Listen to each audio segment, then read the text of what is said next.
de pas vraiment s'éparpiller, d'être focus et de donner tout le temps le meilleur de toi n'importe où tu vas. Parce que tu as beau dire, ouais, je fais ça, ça, ça, ça, ça, mais au final, tu es peut-être partout et nulle part et au final, tu donnes peut-être pas le meilleur de toi-même où tu devrais le donner, tu vois. Donc vraiment de rester focus, d'avoir une vision claire, des missions claires et de garder ce cap.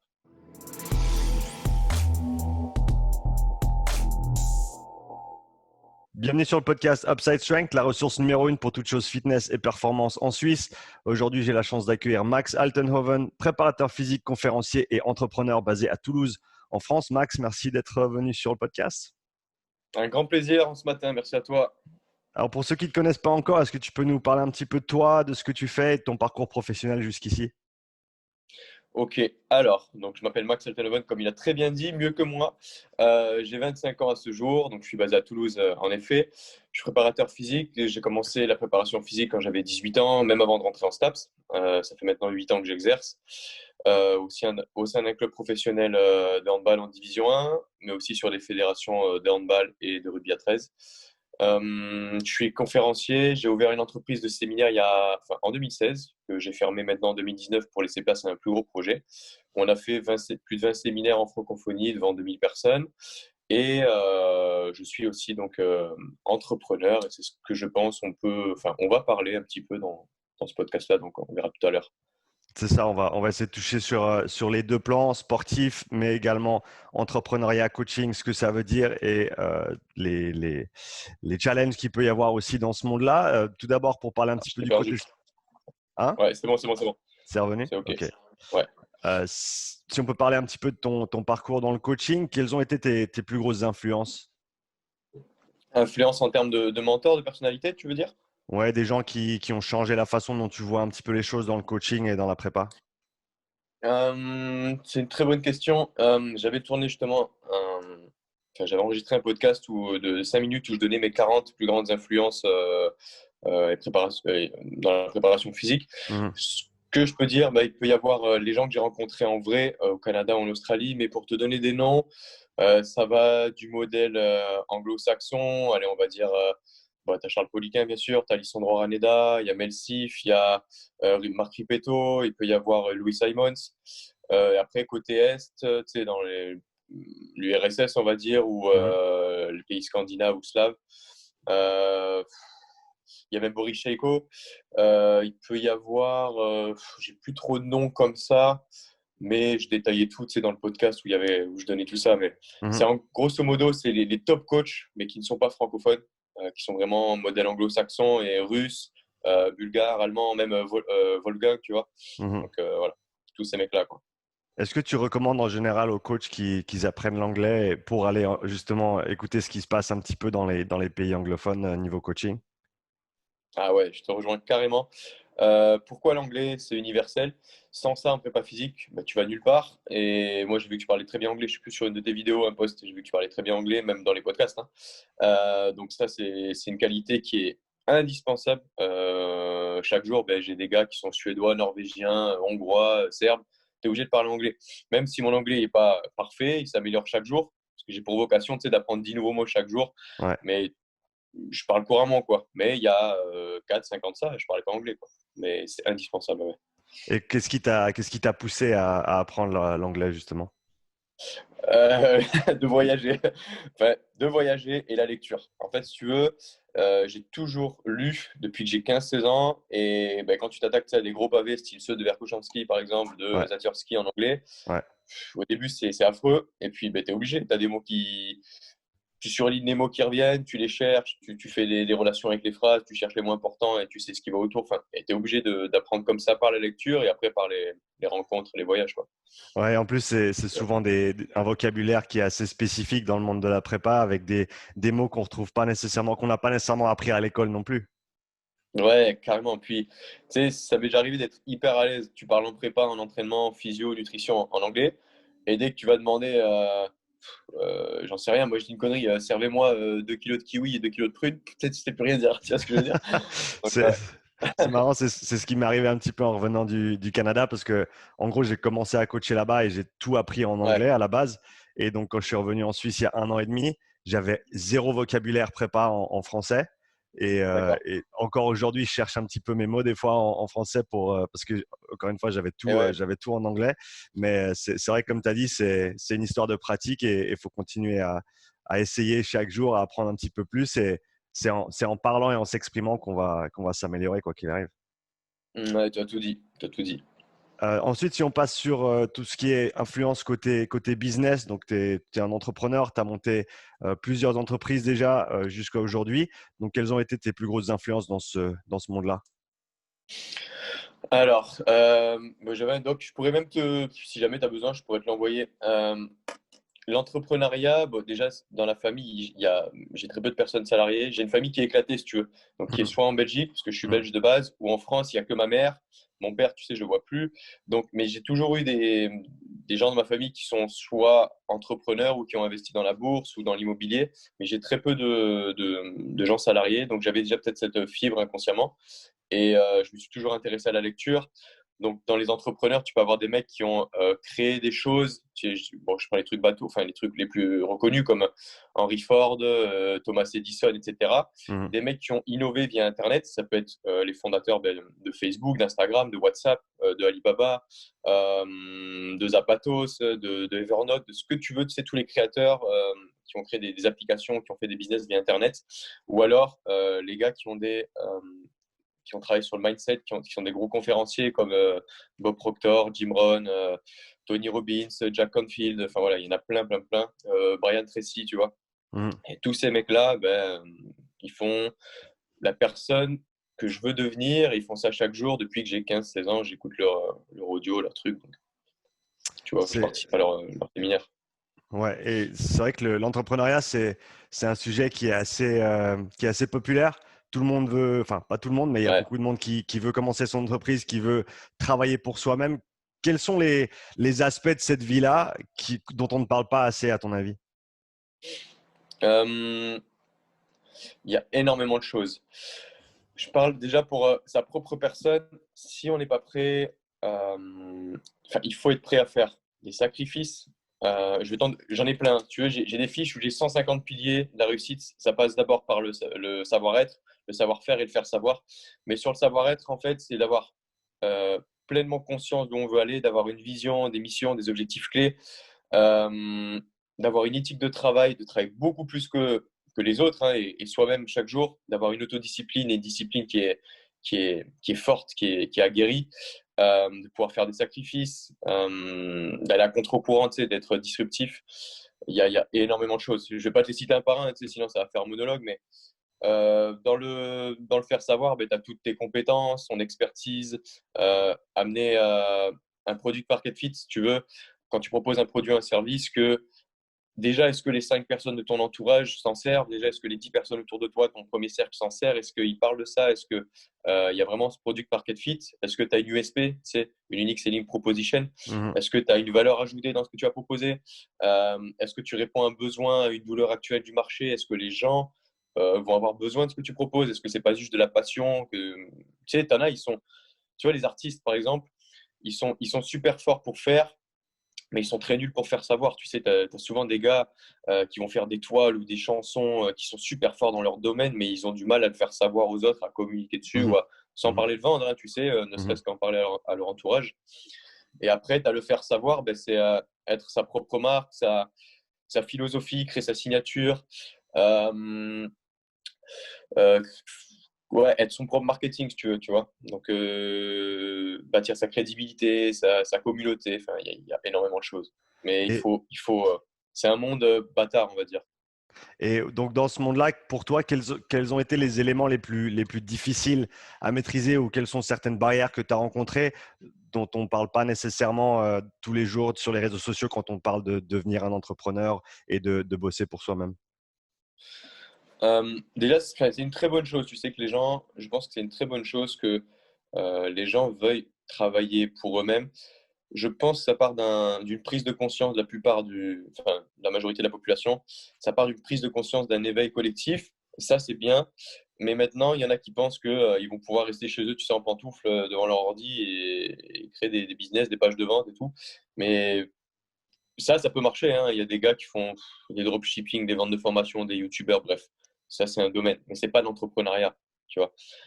L'entrepreneuriat, c'est quand tu as cette vocation à vouloir changer les choses, changer le monde, faire quelque chose de gros et aider le monde. Tu vois, vraiment contribuer.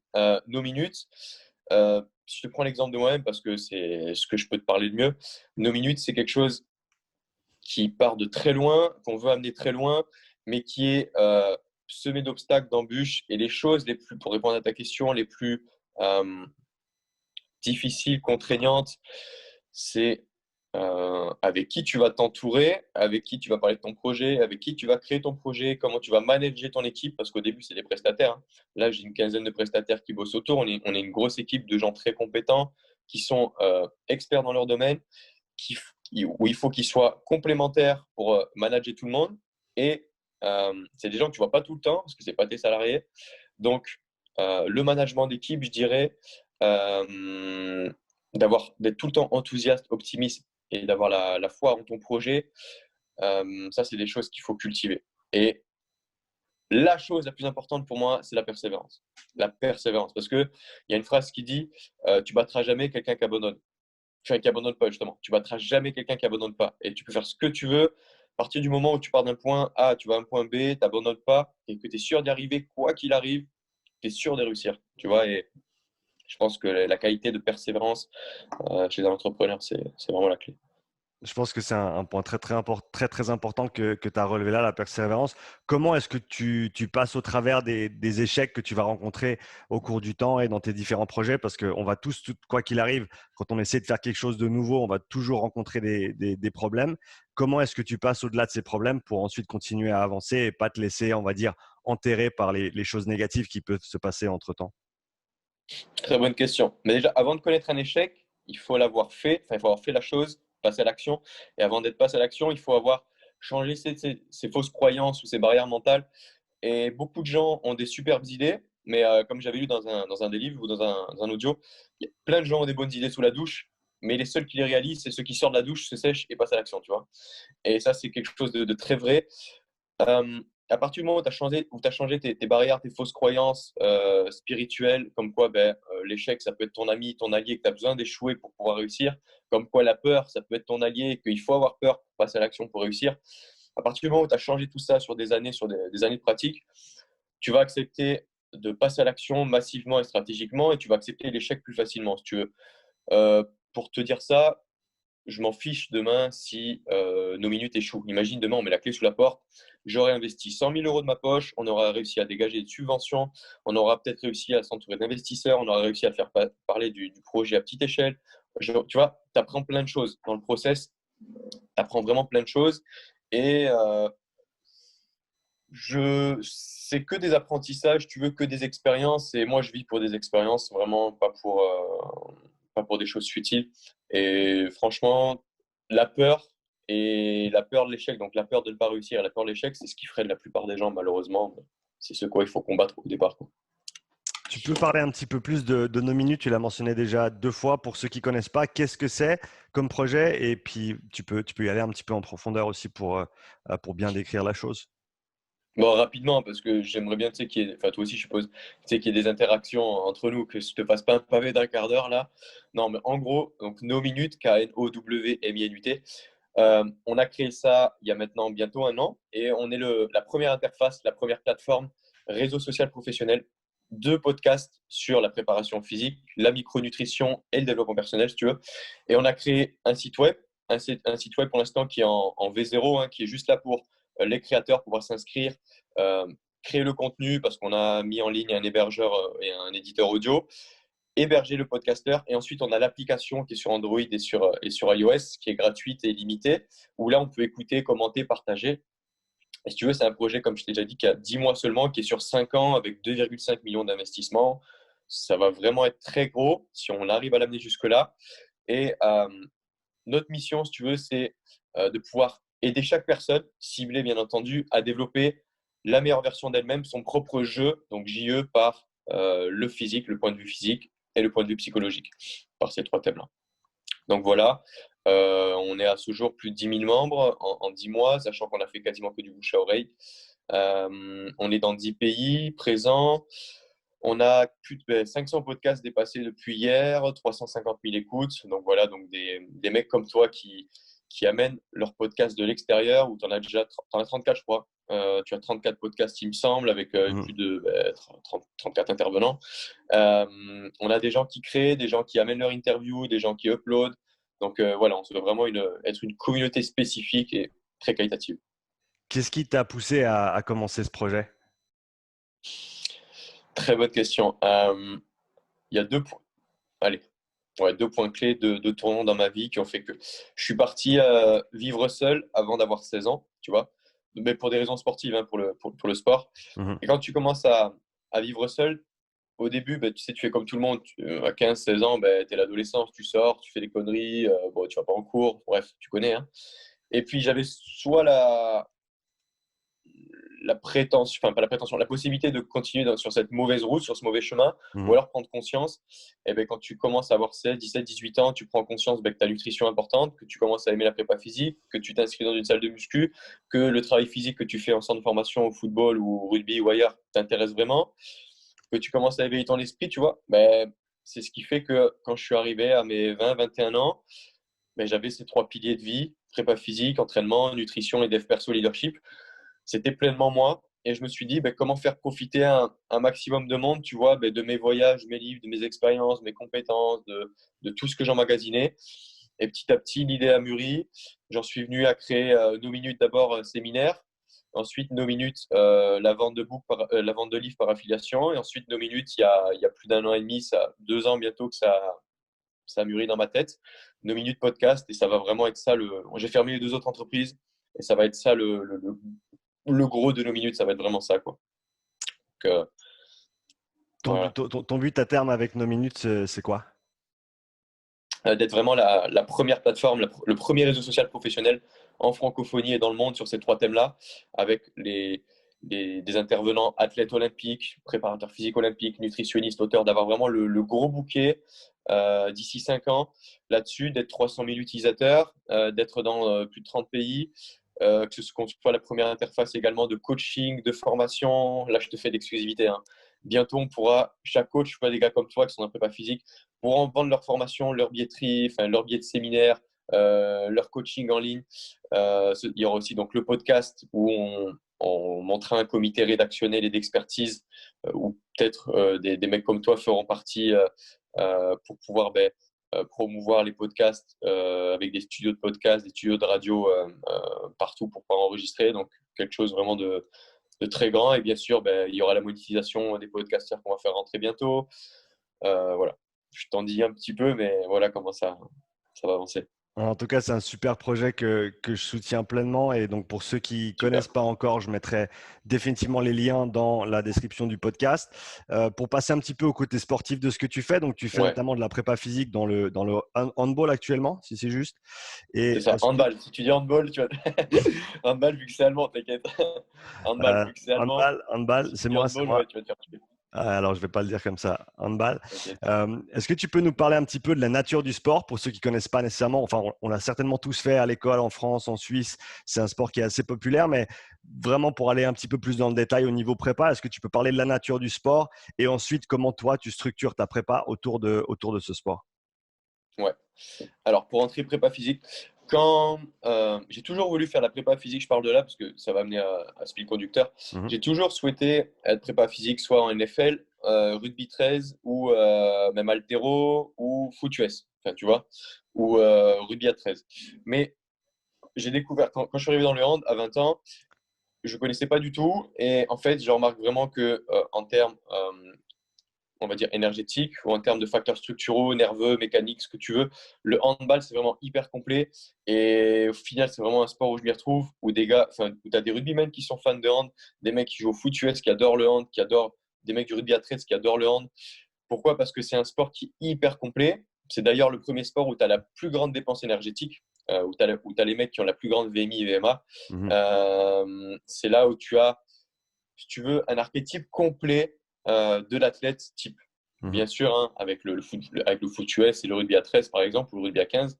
Mais si je parle des facteurs, on va dire, énergétiques, tu as beaucoup de répétitions de sprint, de la RSA, tu as beaucoup de changements de direction, tu as énormément, pour les facteurs neuromusculaires, musculotendineux, de pliométrie, une jambe, deux jambes, latérale, diagonale, des réceptions, des pivots, des changements de direction. Tu as beaucoup de contacts aussi. Quand je suis Mm. arrivé au hand, je me suis dit, il n'y a pas de contact, mais tu finis avec des maillots arrachés, avec beaucoup de duels, beaucoup de mecs au sol, beaucoup de contacts vraiment. C'est pour ça que les rugbymen aiment bien voir le hand. Euh, il y a des profils différents. Tu peux avoir des gars qui font 2m10, 2m15, 2m20, plus de 120 kg. Et tu peux avoir des gars qui font ma taille, 1m75, 70, 75, 80 kg, tu vois. Ouais. Donc, c'est vraiment hyper dense, hyper complet. Et voilà pourquoi j'aime vraiment cette pratique-là. Et donc, de par sa nature très très variée, le handball, comment toi tu approches donc la prépa physique et comment tu structures tes entraînements pour que ça bénéficie les athlètes le plus possible? Alors, donc, j'ai pas vraiment fini de répondre à la nature. La nature, vraiment, c'est la dominante neuromusculaire, musculotendineuse et si on parle de filière, même si j'aime pas trop ça, anaérobie lactique ou anaérobie lactique, clairement. Mhm. Euh, Ça dépend vraiment, l'activité va vraiment dépendre des profils de mecs que je vais avoir, que ce soit, ben, il y a les gardiens de but, les demi-centres, les ailiers, les arrières, les pivots. Et donc, tu peux soit travailler, enfin, comme je fais, soit par poste ou alors soit par profil. C'est-à-dire que j'ai des gars qui ont le même profil, par exemple un gardien qui peut avoir le même profil qu'un ailier ou qu'un ailier le même profil qu'un demi-centre. Mais euh, au handball, tu as des petits groupes entre 15, 17, 20 mecs, si tu veux. Plus l'académie, tu peux avoir aussi une vingtaine de mecs ou un peu moins. Mhm. Donc, grosso modo, académie, centre de formation et professionnel, tu peux avoir 40 mecs. Et à 40 mecs, tu peux quand même faire du gros boulot, individualiser tout. Ça, c'est ce que je préconise vraiment, d'individualiser la chose. On en reviendra après. Mhm. Mais qu'est-ce que toi, tu souhaites savoir vraiment de la prépa physique Comment toi, au handball? tu décortiques tous les éléments qui sont nécessaires pour que ces athlètes puissent s'exprimer pleinement le terrain? Et ensuite, comment toi, tu abordes ces différentes facettes, ces différents aspects physiques et moteurs, et comment tu les développes pour qu'ils atteignent leur plein potentiel ensuite? Ok. Donc, il y a trois aspects, on va dire. Il y a la partie entraînement invisible, qui sont l'entraînement chez eux. Il y a l'entraînement partie terrain, conditioning, énergétique, ESD. Et la partie, on va dire, musculation, tu vois, en salle. La partie muscu, en salle, c'est celle que j'affectionne le plus, que j'adore. Je me suis dit au début, tu as forcément des suppositions, des stéréotypes. Je suis passé du rugby à 13 et rugby à 15 en venant au hand. Et je me suis dit, ça va pas être fameux, les mecs, il n'y a pas cette éducation-là. Et au final, que ce soit les Français ou les Scandinaves qui posent beaucoup, ou les mecs de l'Est, euh, il y a vraiment cette culture de travail que tu arrives à, à développer en musculation notamment avec des mecs du hand. Pourquoi? Parce que c'est des gars qui sont ouverts d'esprit, c'est des sportifs qui sont vraiment ouverts d'esprit comme les rugbymen si tu veux, moins que les footballeurs, et tu peux leur faire développer ce que tu as envie, ce que tu veux, ce qui est bon pour eux, ils s'intéressent vraiment à tout. Mhm. Comment est-ce que je travaille en salle? Euh, on fait des phases de profilage pour chaque mec, des profilages athlétiques, que ce soit avec des protocoles GMC, FMS, SFMA, des trucs d'Exos, ce que tu veux. Ils ont tous ensuite un bilan, des correctifs, on va dire ce qu'on appelle des protocoles de pilar prep ou de mouvement prep, tu sais, avec des automassages, de la mobilité, Mhm. des correctifs posturaux, de la préhab, des renforcements musculaires, beaucoup d'unilatéral. Ça, c'est des protocoles de prévention de blessures. Et ensuite, le travail de développement athlétique, eh ben là, ça va dépendre vraiment du profil force-vitesse du mec, de son profil selon son poste, selon son profil, tout simplement. Hein. Tu as des gars qui vont pas toucher du tout la force max pendant l'année. Mhm. Tu as des gars qui vont faire beaucoup de force explosive, de concentrique, d'excentrique, de force max. Des gars qui vont plutôt être axés sur la force dominante puissance, de la puissance dominante force, de la puissance dominante vitesse. D'autres surtout sur de l'explosivité, de l'altéro. Enfin, ça dépend vraiment des profils. Ouais. Mais comment je fonctionne en termes de méthodo, c'est soit du polarisé ou soit de l'ondulatoire. Mhm. Pourquoi? Parce que sur des professionnels, il y a besoin de beaucoup de variations, il y a besoin de beaucoup de stimuli.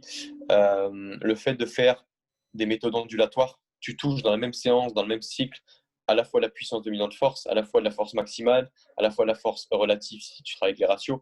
Et si tu veux, tu peux tout le temps avoir une fourchette, on va dire, de 1 rep à 6, 7, 8, tu vois, dans la même séance. Mhm. Et ça, il n'y a pas d'interférence. Et ton gars, il va vraiment progresser, il va vraiment comprendre ce qu'il fait, donner un sens à ce qu'il fait. Donc, c'est ça qui est intéressant plutôt que de faire des méthodes traditionnelles par bloc ou linéaires qui, elles, sont par contre, je pense, vraiment indispensables et nécessaires sur des jeunes ou sur des profils académiques entre 16 et 21 ans, tu vois.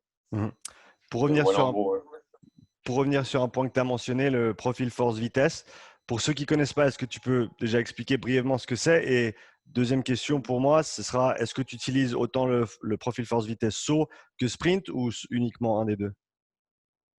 Les deux, saut sprint et en salle de musculation pour trouver la vitesse de barre ou Mhm.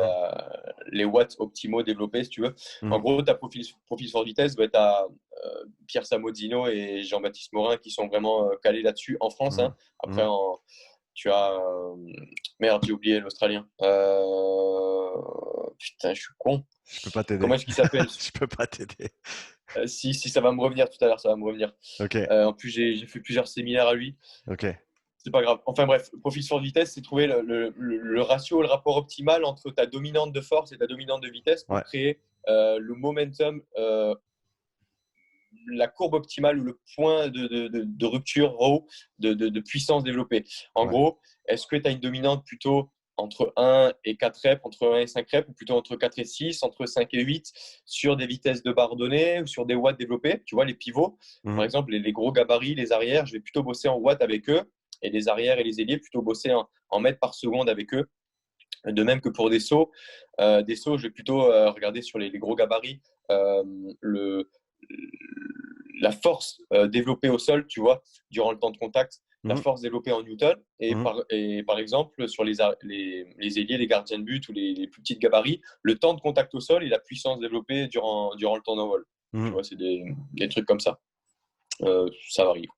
Ouais, quels sont certains challenges que tu as pu rencontrer? Justement, comme tu as dit, tu es passé un peu du rugby à 13, rugby à 15 au handball. Donc, quelles sont les choses que tu as dû ajuster dans ta façon de faire les choses quand tu as fait cette transition?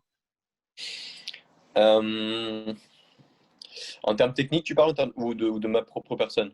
Les deux.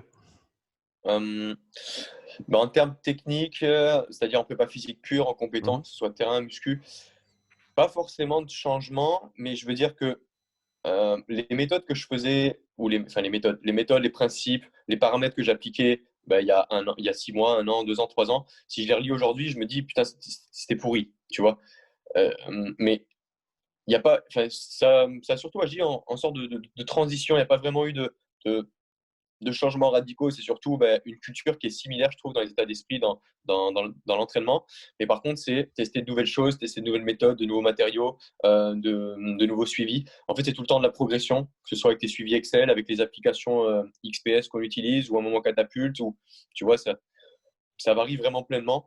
Par contre, c'est plutôt, il y a eu beaucoup de changements, plutôt de ma personne, dans le sens où, quand je travaillais dans le rugby à 13 ou 15, ou même dans le foot au TFC, ou tout le football club, j'avais pas des postes à grande responsabilité. Je m'explique, hein, j'étais responsable de centre de formation, adjoint sur l'équipe pro ou responsable d'académie, mais c'était pas des postes comme j'ai eu à 20 ans qui m'a été proposé par le manager actuel, Philippe Gardan, qui est reconnu partout, qui à 20 ans m'a proposé l'équipe première, où là, ben, toi, tu es un gars de 20 ans, tu vas bosser avec des gars dans le staff qui sont les médecins, ostéopathes et les managers d'équipe de France. Quoi. Philippe Gardan, il a toujours été joueur d'équipe de France dans les années 90-2000, enfin 90 plutôt. Le médecin, c'est le médecin de l'équipe de France. L'ostéo, c'est le médecin de l'équipe de France. Donc, ils sont 3 fois champions olympiques, tu vois.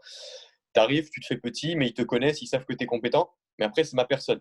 Et moi, vu que j'ai une grande gueule, si tu veux, que je dis les choses cash, des fois maladroitement, il a fallu vraiment que je fasse un gros travail sur ma personne, travailler avec ma relation avec le staff médical qui pour moi est hyper importante et ça se passe très bien, hein. Mais vraiment un travail plutôt sur moi d'abord, de fermer ma gueule, d'observer, de travailler à créer une relation avec un staff complet, tu vois. C'est plutôt ça qui a évolué. Donc, peut-être pour les coachs qui n'ont pas eu l'opportunité de travailler dans ce cadre-là, avec un staff avec qui tu dois communiquer, avec lequel tu es tout le temps en relation, quels sont les éléments importants en termes de communication que tu dois avoir ou tu dois développer en tant que coach pour réussir dans un environnement comme ça? Déjà de la parole impeccable. Bon, tu sais, c'est un accord Toltec, tu connais. Avoir sa parole impeccable, c'est-à-dire se faire confiance, se dire les choses euh, à ton manager, que tu dises les choses telles qu'elles sont, à ton staff médical, ton staff technique, ton staff prépa, que tout le monde se dise les choses, qu'il y ait une bonne communication, mais une communication positive, tu sais, sans trop de parasites. Moi, je suis un hyper communicant et j'adore que toutes les infos soient sues par tout le monde, que tout le monde aille dans le même sens, que par exemple s'il y a un blessé ou s'il y a un programme à faire pour quelqu'un ou s'il y a une info à faire parvenir ou une modification horaire de planning, que tout le monde soit au courant en même temps. Et ça, c'est hyper important, mais il faut faire attention à pas trop communiquer ou à prévenir les bonnes personnes au bon moment. Je m'explique. Tu vois, des fois, c'est ton manager qui doit être prévenu en premier ou alors d'abord ton président. Ensuite, tu as certaines personnes qui ne doivent pas être au courant avant d'autres. Tu as certains points que ça ne va pas regarder certaines personnes, il faut en parler avec d'autres avant, tu vois. C'est trouver le juste milieu sur quelle info va être pertinente pour quelle personne et à quel moment. Et ça, on ne dirait pas, mais dans un club, que ce soit un club pro ou même amateur, la com et les infos que tu fais passer sont hyper importantes à un moment donné et avec des personnes données. Ouais, je suis d'accord avec toi. Je pense que, comme tu as dit, la communication avec le staff, peu importe le niveau de l'organisation, si ça se passe bien, déjà, ça va permettre ensuite à tout le reste de se réaliser. Et, bon, pas toujours, mais on l'espère. Mais c'est clair que ça peut être un gros facteur limitant quand tu n'as pas la capacité à communiquer correctement et à bien organiser les Ouais. choses. Et je pense que tu l'as bien dit, à faire en sorte que tout le monde tire dans le même sens. Est-ce que dans ce cadre-là, tu as rencontré des problèmes qui ont été un petit peu plus durs à résoudre que d'autres, peut-être? En termes de com et tout, tu veux dire? Ouais. Ouais, bah oui. Euh, les embrouilles, parce que tu sais, t'as souvent enfin, tu peux avoir des petites chamailleries, des embrouilles dans le staff, tu vois, des conflits. Mais c'est des conflits qui durent une heure, un jour ou peu importe. Et dans la saison, tout va vite. Tu sais, on a l'impression qu'on a le temps, mais vraiment, quand tu as un match ou deux par semaine et que tu t'entraînes tous les jours et que tout va vite, tout s'enchaîne, tout s'enchaîne. Et si tu n'as pas anticipé ça, eh bien, quand il va arriver, j'ai une connerie, soit une baisse de performance ou un blessé ou une connerie, et que tu n'as pas eu la bonne communication, tu n'as pas donné les bonnes données à ton staff, ou alors ton staff n'en a pas tenu compte, tu peux avoir des moments de friction, tu sais. Et Mhm. c'est dans ces moments-là où il m'arrivait des petites embrouilles, où ça m'arrivait de me chamailler fort avec le manager, où ça m'arrivait que le manager et l'adjoint se chamaillent, que ça m'arrivait de voir que d'autres entraîneurs chamaillent entre eux, tu vois. Mais c'est des trucs qui sont nécessaires en interne pour maintenir cette flamme, pour maintenir des confrontations d'idées. Mais c'est ça vraiment le plus dur à gérer, de peser tes mots, de prendre du recul sur ce que tu dis, de faire gaffe à qui tu t'adresses. Hein, tu vois, je ne vais pas m'adresser à mon entraîneur adjoint, pareil qu'à mon manager ou à mon analyse vidéo, pareil qu'à mon entraîneur adjoint, tu vois. Et c'est des fois ça qui est dur à apprendre, tu vois. Parce que moi, je suis tout le temps en train de tutoyer. Bon, on se tutoie tous, hein, mais je suis tout le temps en train de tutoyer ou à utiliser les mêmes mots, tu vois, genre, ah, tu me casses les couilles, je t'avais dit ça, tu vois. Et ça, tu vas le dire à ton manager, ou à ton entraîneur adjoint ou à ton collègue prépa physique, à ton assistant, eh ben, ça n'a pas la même connotation, tu vois.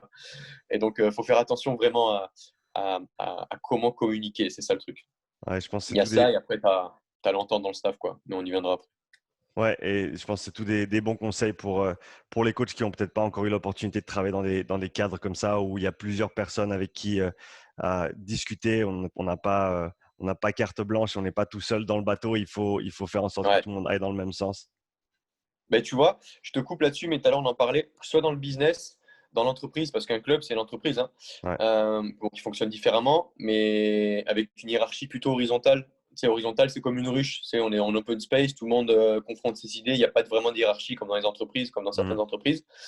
Mais vraiment de, de prendre en compte que mon manager, une fois, il m'a dit des gens compétents, il y en a beaucoup. Par contre, des gens humains avec un relationnel fort, il y en a peu. Et tu Mhm. vois, c'est vrai que dans certains clubs, tu sais, on parle souvent de piston Ouais. dans certains clubs. Et moi, je suis contre ça, le piston. Tu sais, ouais, pourquoi lui, il est là alors qu'il n'est pas bon. Mais souvent, malheureusement ou heureusement, dans les clubs, le relationnel, la qualité humaine, la qualité de la relation va parfois même passer avant la compétence et l'expertise de la personne, tu vois. Et Mhm. tu as souvent, c'est vrai, des managers qui préfèrent avoir un mec malheureusement un peu moins bon des fois que un mec super bon, super compétent, mais qui est trop dans son délire et avec qui tu peux pas communiquer, tu peux pas parler, tu peux pas exposer tes idées, tu vois. C'est vraiment ça qui est hyper important. C'est super intéressant comme point de vue, parce que je suis d'accord avec toi. Pour moi, ça devrait être une méritocratie en termes de compétences et de ce que la personne peut apporter. Mais comme tu l'as très bien dit, l'élément de communication dans le staff est hyper important et peut-être un des facteurs déterminants de la réussite de l'entreprise ou de l'organisation en tant que telle. Et donc, peut-être, Ouais, en fait, ça a du sens dans certaines situations d'engager quelqu'un qui peut-être est un petit peu moins bon, mais qui, par contre, va pouvoir assumer ses compétences de communication et on va dire, assumer ces relations qui sont indispensables au sein du staff pour pas qu'il y ait justement de dérèglement à ce niveau-là qui pourrait ensuite avoir un impact négatif sur la performance. ouais, carrément. Carrément, t'as tout dit. Franchement, t'as tout dit. Top, Pour, top. pour repartir sur un cadre un petit peu plus général, qu'est-ce qui te fascine en ce moment dans le monde de la prépa physique? Que ce soit des choses que tu fais actuellement ou pas nécessairement, mais qui t'intéressent. Euh, la liberté dans le sens où on a la chance, bah, toi comme moi, ou les autres qui vont écouter, qui sont sur nos minutes ou ailleurs, quand tu es prépa physique, ou même entraîneur hein, ou coach, déjà, tu es dans le sport. Dans le sport, c'est un milieu qui est hyper médiatisé, oui, où ça évolue beaucoup, beaucoup, où tu as tout le temps des tendances, des nouveaux courants qui arrivent, où tu as tout le temps des nouvelles évolutions. Et après, pour la prépa physique, ben, c'est que nous, les sciences du sport, elles sont tout le temps inexactes. Ça change souvent. Le matériel technologique change souvent. Les méthodes, bon, on va pas refaire les méthodes, mais tu as souvent de nouvelles méthodes qui évoluent, qui changent. Et c'est là où il faut trouver l'équilibre entre les Mongols qu'on voit sur Instagram, je dis ça les Mongols, hein, ou les escrocs, qui, qui mettent le dernier exercice ou le truc qui tu te crois dans un cirque ou quoi, sans maîtriser les fondamentaux. Ouais. Et en fait, il faut trouver le juste milieu entre la richesse de notre métier, la richesse de l'entraînement à proprement parler, des fondamentaux, des paramètres, des contenus, des méthodes qui existent et qui font la beauté de notre métier, et toutes les nouveautés ou le nouveau marketing, la nouvelle com qui est en train de sortir et qui est un peu n'importe quoi, quoi. Mais vraiment, je dirais la liberté, quoi. La liberté de faire vraiment ce qu'on veut. Pour toi, en tant que préparateur physique et en tant qu'entrepreneur, quels sont les sujets que tu veux explorer dans les mois qui viennent? Peut-être des compétences que tu n'as pas encore développées au niveau où tu voudrais et que tu vas creuser un petit peu plus dans les mois qui viennent. Euh, je dirais, c'est une très bonne question, ça. Tu me poses un peu une colle. Parce que tout ça, j'ai déjà prévu, mais un point euh, autour de l'entraînement, l'entraînement invisible. Au club, on met déjà en place des suivis nutritionnels, des profilages.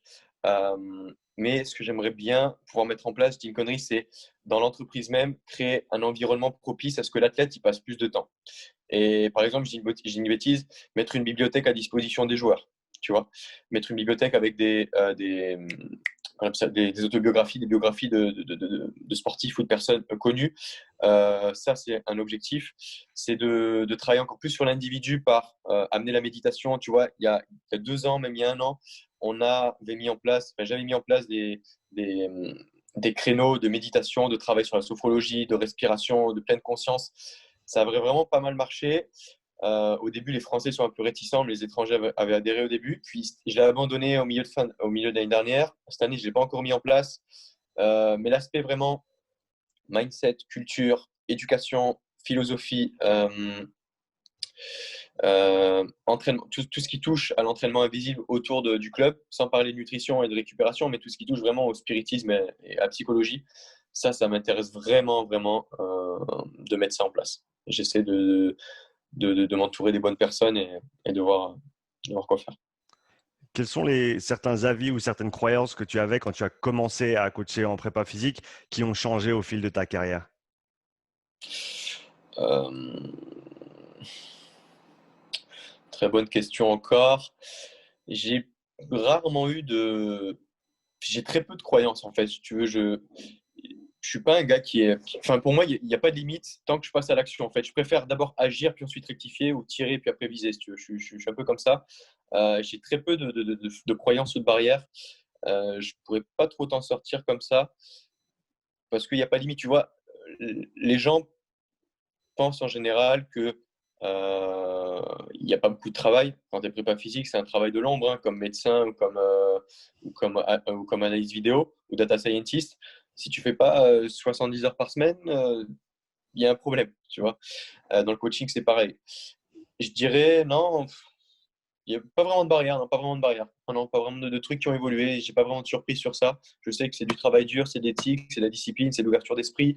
Après, même pour les salaires, hein, je sais que les salaires en prépa physique, tu peux gagner 800 euros par mois comme 50 000, hein, comme 50 000 dollars. Ça dépend d'où tu es, de tes compétences, de quel club. Non, pas vraiment de barrière. Pas vraiment. Quel serait un conseil que tu donnerais au jeune coach Max avant qu'il ait commencé tout ça? Euh, de rester focus, d'être focus et de ne pas être multitâche, d'être vraiment monotâche et focus dans tout ce que tu fais. Euh, Quand j'ai commencé, donc j'avais l'entreprise de séminaire. Je travaille au Phoenix Handball, Fédé d'handball, Fédé de rugby à 13. Je travaille sur d'autres projets, le coaching individuel. C'est top, c'est super bien, mais vraiment de choisir un ou deux créneaux, un ou deux tunnels et de foncer dedans et de rester dedans. Parce que parce que moi, vraiment, je travaille 90 heures, 100 heures par semaine, mais ça, je le dis pas. Je dors 5 heures par nuit depuis des années. C'est peut-être pour ça que j'ai pas trop grandi ou que j'ai tout le temps les yeux éclatés, mais il n'y a vraiment pas de secret, mais de pas vraiment s'éparpiller, d'être focus et de donner tout le temps le meilleur de toi, n'importe où tu vas. Parce que tu as beau dire, ouais, je fais ça, mais au final, tu es peut-être partout et nulle part, et au final, tu ne donnes peut-être pas le meilleur de toi-même où tu devrais le donner, tu vois. Donc, vraiment, de rester focus, d'avoir une vision claire, des missions claires et de garder ce cap. Voilà. Je pense que c'est des bonnes recommandations même pour les jeunes coachs qui apprennent. Quels autres conseils donnerais-tu aux coachs qui commencent juste et qui veulent faire bien, faire juste et aller de l'avant? De travailler. Franchement, j'en ai marre de voir même des proches, des amis qui me disent ouais, je travaille dur, mais le mec il se lève à 9 heures, il finit de bosser à 18 heures. Mais c'est pas possible, tu vois. Dans une semaine, tu as 168 heures, tu as 1440 minutes par semaine. Comment tu vas répartir tes journées? Est-ce que si tu souhaites vraiment être le meilleur dans ce que tu fais, ou du moins donner le meilleur de toi-même, est-ce que c'est ce que tu fais vraiment? Est-ce que vraiment tu es productif ou est-ce que tu es seulement actif et tu brasses du vent, tu vois? Vraiment le travail dur, l'éthique. Que ce soit en termes de revues scientifiques, de lecture, de pratiques personnelles. Tu vois, Aurélien Broussal qui est en France, il dit très bien, bon, après il y en a d'autres qui le disent, mais il dit très bien en mode français, un prépa physique ou un coach qui ne pratique pas, c'est un imposteur. Et ça, c'est vrai, c'est intangible, c'est fondé. Pratiquer, pourquoi? Parce que tu vas vivre les stimuli que l'athlète il va vivre, tu vas expérimenter des méthodes avant que l'athlète il les fasse, tu vas progresser, tu vas ressentir tous les stimuli, toutes les contractions. Et tu sais là, c'est dans ces moments-là, quand tu pratiques, tu vas pouvoir rectifier, de mettre une série en plus, une rep en moins, 10 degrés de moins sur une flexion, intense ou tension adaptée à ce moment-là, réadapter ton entraînement à la seconde, et tu vois. Donc, le travail, vraiment, le travail. Et après, ça développe plein de choses, quoi. Ça développe ton ouverture d'esprit, ton adaptabilité, ton agilité, à pouvoir rectifier ou changer tel ou tel programme. Enfin voilà, il y a plein de choses. Mais le travail. Si tu avais 2 livres coaching à recommander et 2 livres business à Ah, recommander aux coachs qui écoutent. j'aurais dû prendre mes docs, c'est pas grave. De tête, je vais essayer de faire ça. Ouais, parce que j'ai tout marqué en plus, tu vois, je sais exactement. 2 livres coaching. En prépa physique, ben, NCSA, hein, qui va être traduit en français d'ailleurs bientôt. Je me Ouais. suis tapé en anglais pendant 1 an et demi, qui fait 800 pages, ouais, quasiment 800 pages. NCSA, tous les livres de NCSA et de Exos, enfin de Athlète Performance. Euh, et un second, on va dire, Strength Training ou de Verkoshansky, ou alors Polycam Principe, tu vois. Ouais, Si plutôt bodybuilding. ouais. Mais ouais, ça c'est des bases, hein. Mais je pense que tout le monde dit à peu près les mêmes, hein. Super Training, Polycam Principe et, euh, et NCSA. Mais il y en a tellement d'autres, tu vois, des, des pépites comme Mark Verstegen, comme Mike Boyle, comme Mhm. Louis Simons, comme la Westside Barbell, comme Boris Sheiko, tu vois, il y en a plein. Ouais. Et après Et en business, vas-y, ouais. ouais, c'est ça. En business, je peux pas te donner que 2 livres, mais je vais donner 2 auteurs, tu vois, vu Ok. qu'ils ont plusieurs livres. Vas-y. Mais Brian Tracy, Jack Canfield. Pour moi, c'est largement meilleur que Anthony Robbins, c'est largement meilleur que Franck Nicolas en France, c'est largement meilleur que Jim Rohn à l'époque. Brian Tracy, Jack Canfield, Et après, tu as Robert Kiyosaki aussi sur l'éducation financière. Ouais. Et ouais, ça pèse. Ça pèse vraiment. Max, c'était un plaisir d'échanger avec toi aujourd'hui. Où est-ce qu'on peut te trouver en ligne pour ceux qui ne te suivent pas encore? En ligne, ben, sur l'application No Minutes pour t'écouter aussi à toi. L'application No Minutes qui est disponible sur iOS, Android. Et après, sur une page Instagram. Je suis très peu présent sur Facebook, sur Twitter, même pas du tout. Mais uniquement sur Instagram où on est en train de développer petit à petit la communauté. Donc sur Instagram No Minutes et sur iOS, Android No Minutes. Voilà. Donc pour tous ceux qui écoutent, rendez-vous dans la description du podcast pour cliquer sur ces liens et aller suivre non seulement l'application Minute, mais aussi ce que fait Max dans le monde de la prépa. Merci beaucoup d'avoir pris le temps de venir sur le podcast. Avec grand plaisir, Sean. C'est un gros boulot que tu fais et continue comme ça. Et je te dis rien, je parle pas aux podcasteurs, mais vraiment le meilleur est à venir. Et on passera d'abord par vous pour vous mettre en avant et pour que vous soyez, pour que vous puissiez même vivre à terme de nos minutes. Donc continue comme ça et je te tiens au courant. Merci Max, à bientôt, ciao. À très vite, ciao, ciao.